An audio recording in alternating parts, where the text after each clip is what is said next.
संजय राउत जी, आपने मुझे कहा कि मैं एक हरामखोर लड़की हूं।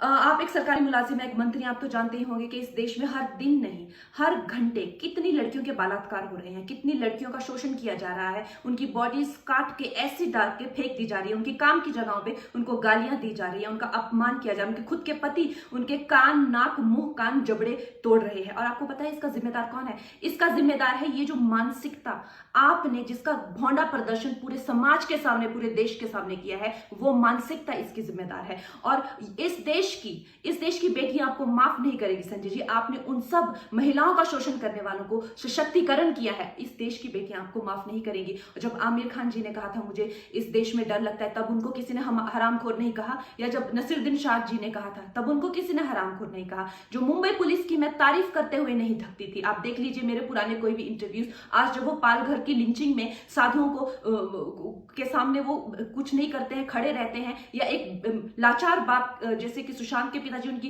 एफआईआर नहीं लेते हैं, मेरी स्टेटमेंट नहीं लेते हैं, तो इस प्रशासन के चलते हुए अगर मैं उनकी निंदा करती हूं, ये मेरी अभिव्यक्ति की आजादी है, मैं उनकी निंदा करती हूं। संजय जी, मैं आपकी निंदा करती हूं, आप महाराष्ट्र नहीं हैं।